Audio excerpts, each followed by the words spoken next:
Pagpalang umaga po sa inyo lahat. Sa mga taong hindi po nakakalimot pong mag-subscribe, naniniwala po akong sila ay may natatanging busilak at may mabubuting kalooban. Saan man kayo naroon sa iba't ibang sulok ng mundo, sana kayo palaging malakas at malayo sa sakit araw-araw. Pagpalang umaga at tanghali, gabi sa inyo lahat. Ang babagi ko po ngayon po sa inyo ay yung pang limang puder po.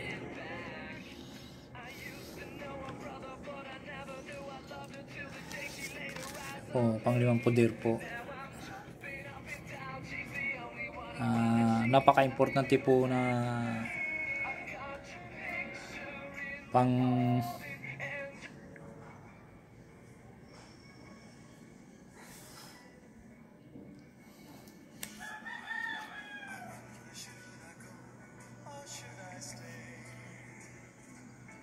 panglimang puder po, ang 4 na litra ng krus at ang 5 litra ng krus at ang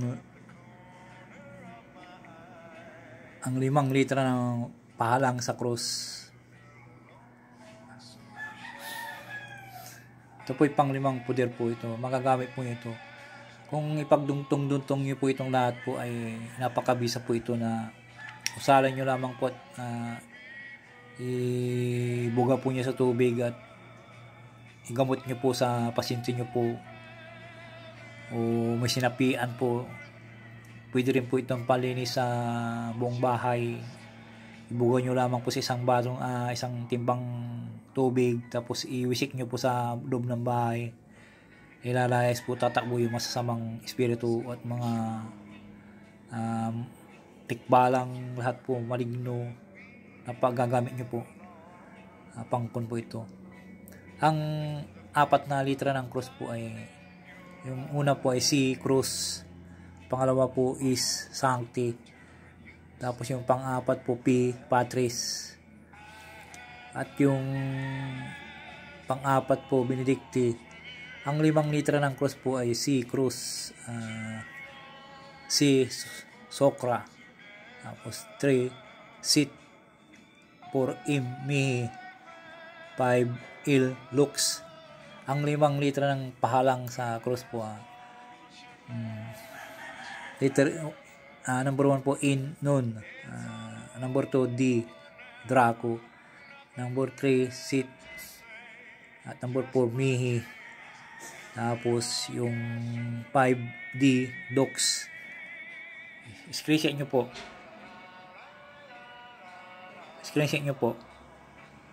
ayan po.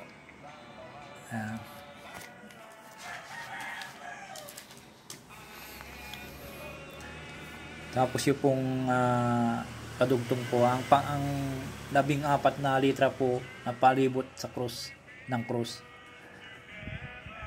Yan po. Yung una po ay B body, yung R po retro, tapos yung number 3 po is satana, number 4 in non guam, number 5 is swadis, number 6 im mihi, number 7 B bana, number 8 sont. Ang pagbasa po yan, yung number 8 po is ay sont. Number 9 po im mala, number 10 Q qui, tapos number 11 po il libas, number 12 ay ipsa, number 13 po binina, number 14 bibas po. Kung yung mga ganito pong kon po, pagdugtungin nyo po lahat po yung ganitong basag ng kon po, mula po dito sa unang ang 4 at 5 at 5 litra pahalang po at hanggang sa dulo po. Kung usalin nyo po yan kon po, ganito pong pag-usal po, pagdugtungin nyo po lahat po ito, yung mga kon po, narito po yung pang-usal po. Crus sancti pater benedicti, crus sacra sit, mi lux non draco sit, mi dux body retro satana nun guam swadi mihi bana sunt mala kwa libas sinem ipsi binina bibas. Kung ibig sabihin yan po, pag pinagdugtong nyo po lahat yan, napakapangyarihan po na kon po ng Sanbenito po ito. Ito po ay basag ng kon ng Sanbenito. Ito po yung mga basag ng nasa medalya po ng Sanbenito. Ito po yung makapangyarihan po sa panggamutan, sa pangpalayas ng mga masamang espiritu. Ipo nyo lamang po sa isang basong tubig at ibugan nyo po ng 3 beses po sa isang basong tubig at painom nyo po sa pasyente. Pang-alis po rin po kung manggagamot po kayo, may sinapian po yan. Ibugan nyo lamang po ito at ipon yung tuktok niya at lalayas po yung sumapi sa kanya.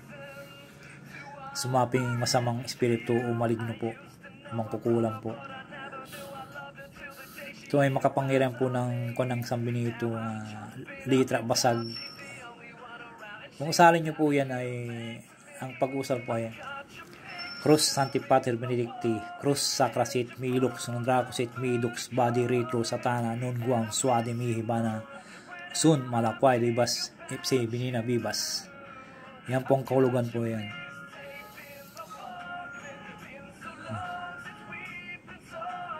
Sana po nagustuhan nyo po aking po at naunawaan po ninyo. Screenshot nyo po.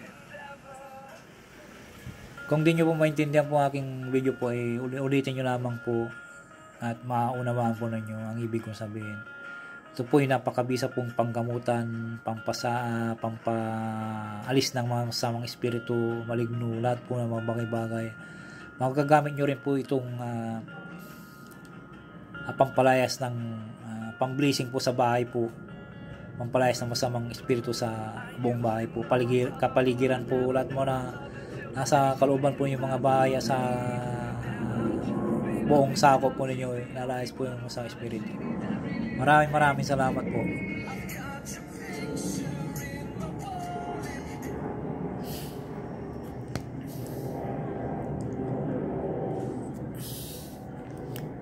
Cruz Sancti Pater Benedicti, Cruz Sacra Sit Milux, non Draco Sit Midux, Body Retro Satana, non Guam, Suade Mihibana, Sun Malakway Libas, Ipse Binina Bibas. Yan po. Maraming salamat po. Sana po ay lagi po kayong mag-subscribe, mag-like and share. At shoutout po sa inyo lahat. Maraming salamat po.